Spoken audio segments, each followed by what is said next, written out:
Bonjour chers téléspectateurs, ravi d'être encore avec vous. Ok?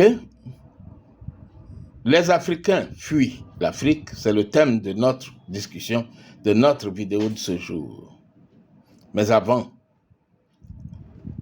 si vous n'êtes pas encore abonné à Boussitch TV, je vous invite à le faire et cliquez sur la cloche de notification pour ne pas rater les prochaines vidéos. Et en plus, nous organisons des formations sur l'invention et l'innovation. Et je voudrais vous inviter à vous inscrire pour 300 000, 3 mois, 2 séances par semaine. OK?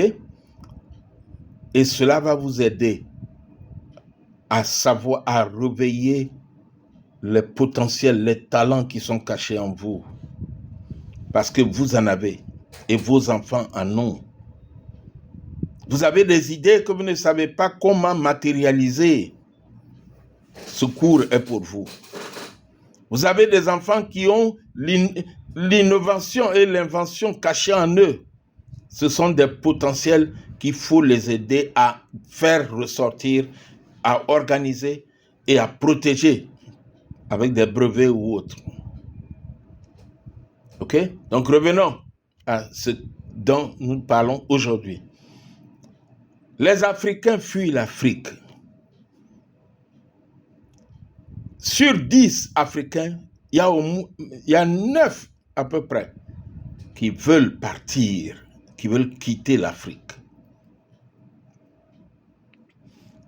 Nous acceptons d'aller subir les humiliations de l'Occident quand nous décidons de migrer là-bas. Oui, accepter de partir, c'est accepter aussi d'aller mourir dans la Méditerranée pour les Africains. Parce que pour les Africains, le bonheur est à l'Occident. L'Afrique, sachez-le, fournit les meilleurs experts à l'Occident. Les meilleurs médecins, les meilleurs avocats, les meilleurs politiciens, les meilleurs économistes, etc. Prenons le cas des médecins. Vous avez des médecins qui ont marqué la science. Je prends Charles Dru, de 1904 à 1950, pionnier de la transfusion sanguine et de la conservation du plasma. Il a également contribué à la médecine moderne et a été une figure clé dans le développement des banques de sang que tout le monde utilise aujourd'hui sur tous les continents. Le deuxième exemple, c'est Daniel Hyle Williams, de 1956 à 1931. De 1856 à 1931. Cardiologue innovant. 1956, je dis bien. Non, 1856, je dis bien. Cardiologue innovant. Il a réalisé l'une des premières opérations de chirurgie cardiaque réussies en 1893. Imaginez.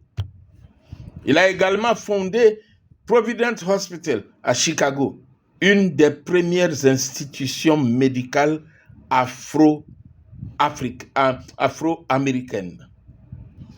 Le troisième exemple est une femme, Mae Jemison, médecin, ingénieur et astronaute. Elle est devenue la première femme noire à aller dans l'espace en 1992.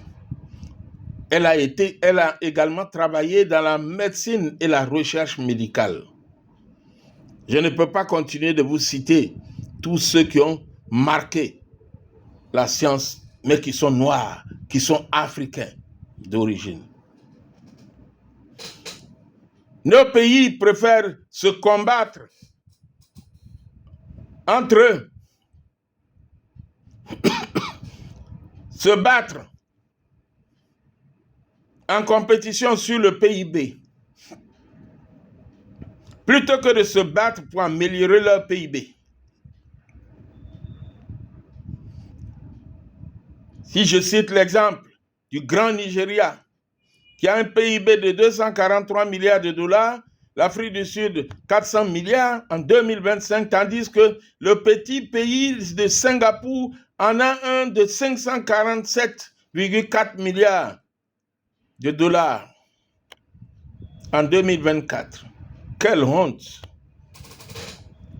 Nous devons être les vainqueurs de l'adversité et ne pas être les victimes de l'adversité. Nous devons nous élever au-dessus de la diversité religieuse et de l'ethnicité pour construire notre union. Oui, je dis bien l'union des Africains.